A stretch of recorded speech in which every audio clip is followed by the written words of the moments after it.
let's get back to hockey. I'd like to invite Brian Burke to come to the table here as we talk about hockey. Burke, it's great to see you. As mentioned, busy night in the NHL. 5 Canadian teams in action.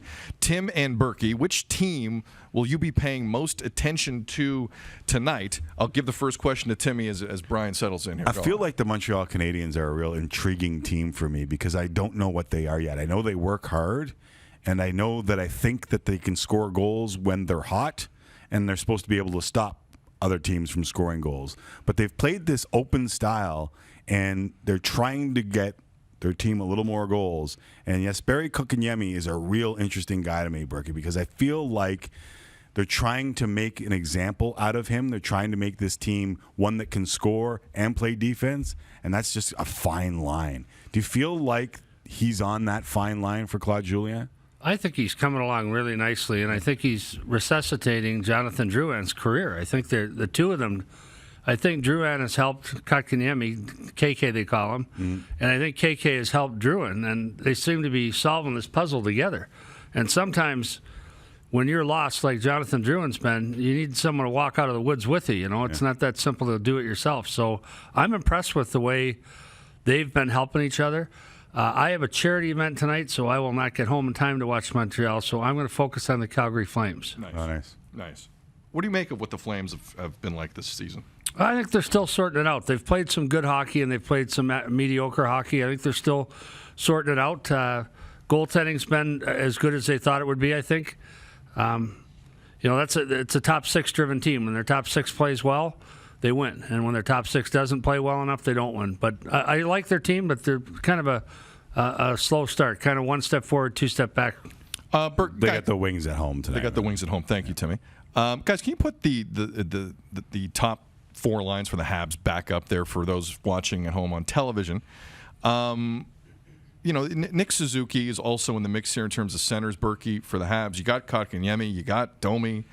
Philippe Danault he's turned into a consistent performer for them. Another one of those two-way guys. I mean, it seems though they have a few centers here if they want to mess around and make a deal at some point. Is there value in what the Habs have currently, Berkey, do you think? Or do the kids specifically, maybe Kotkaniemi, need to play a little bit more? Well, I think there's value. I think there'd be a lot of takers if you put Kotkaniemi on the market, but you drafted him. You got hammered for drafting him as high as you did.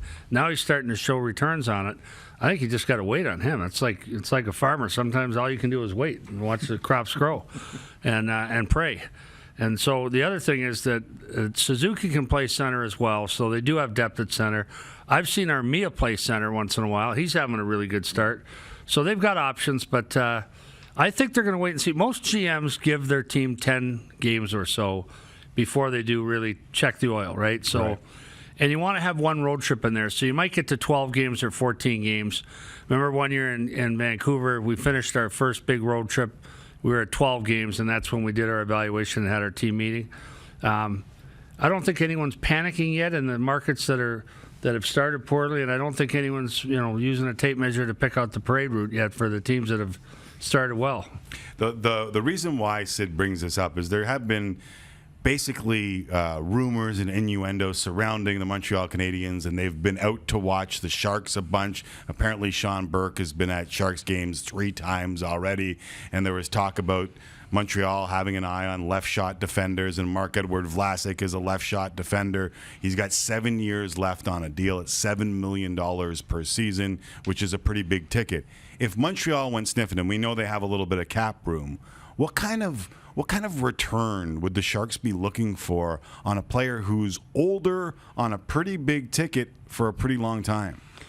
Well, Marc-Edouard Vlasic is really high quality defenseman, Real good player, but these 7-year deals with $7 million a year at 7 times 7.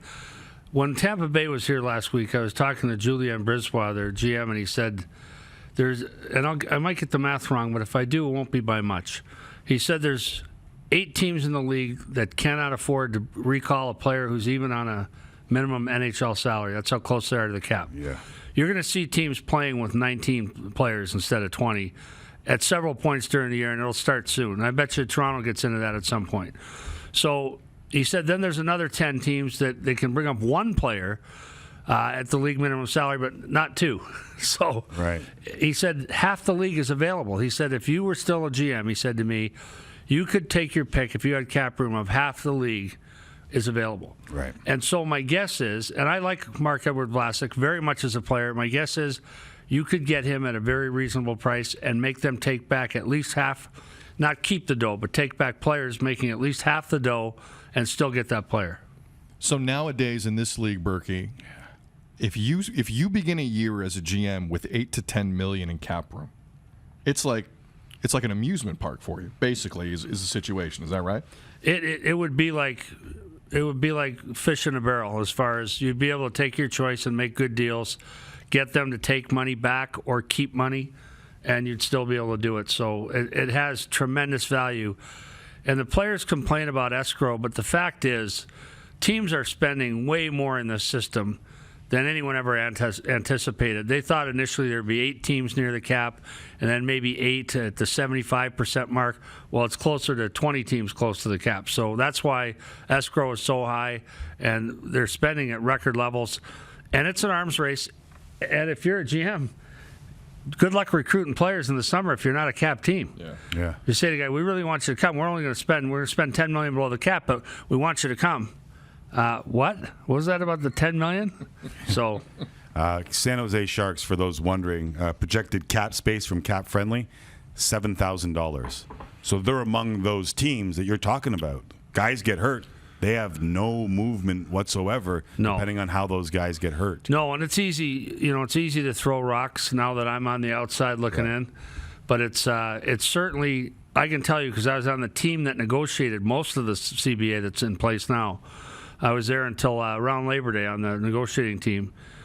No one anticipated that teams would spend this tight to the top, tight to the cap. No one. You mentioned teams with 19 guys on the roster. The Leafs are basically there now. After the Tavares injury, they're not going to put him on LITR, and they are right up against the cap. 2 questions, Berkey. One, what do they? I mean, if they get another injury, how screwed are they? Is the first question. Second, what does the Tavares injury in the next 2 weeks do to them, in your opinion? Well, I'll start by saying I'm a unashamed, unabashed John Tavares fan. I supported his signing when he came here. I thought it was a great signing. I think he's a marvelous player. I thought he was the right choice for captain. The only comment I made at the time was, with the other signings coming up, have they not just created an internal salary cap issue? And that's exactly what's happened. Now, they didn't need to get there this fast. And I think, as I've said before, and I'm not going to rant and rave about this because let's move on. Everyone signed. Kyle said he could sign everyone, and he signed them. I thought the overpaid Nylander, which led to an overpayment on Austin Matthews, which led to an overpayment on Mitch Marner. I think the cumulative effect of those 3 overpayments is at least $3 million a year. I think the mistake was that large on each player. If they had $3 million in cap room right now, that's a pretty good player still for $3 million. Yeah. It's a guy in a second contract that's played pretty well. So it's self-induced, in my opinion, self-inflicted.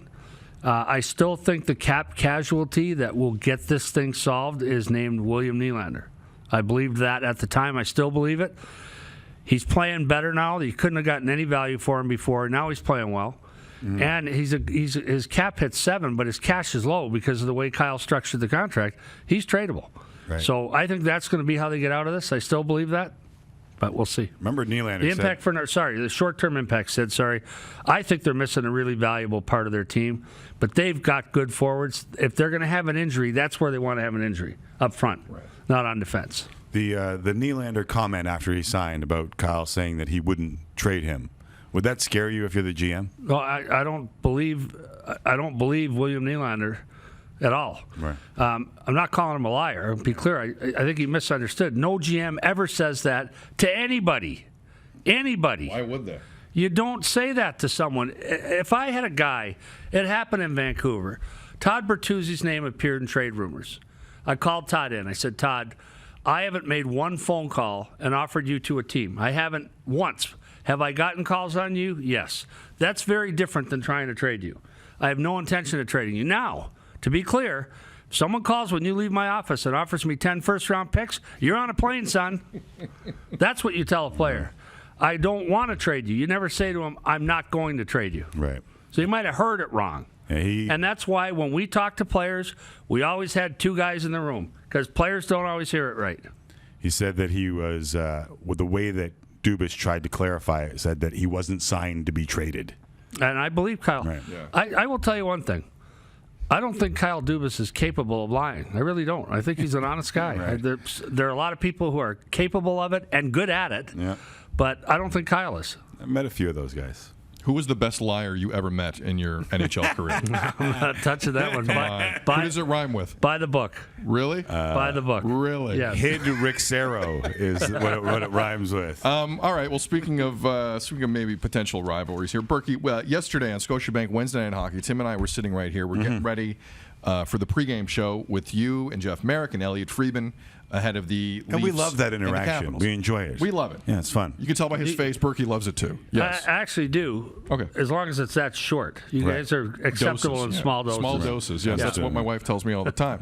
So I threw to the panel. Talk about not touching No, things. that's not. Honey, I love you. Oh I'm my coming home God. soon. How small are the doses? So we I'll tell you in a break. Not as small as you think. So I'm not having dinner tonight. So we threw to Berkey and the guys last night, and it's Ovechkin, it's Matthews, and I look at Tim and I go, guys, who's got the better shot? Matthews? Stop it. Tim held up a pen cap. That's not what I'm Just talking about. Move on. Ovechkin and you move on. Ovechkin and Matthews. Who has the better shot? So I throw to the panel, and Berkey says, I don't know, that's 50-50. Elliot Friedman then responded to that line from Berkey in this way. Listen to this. Yeah, this is.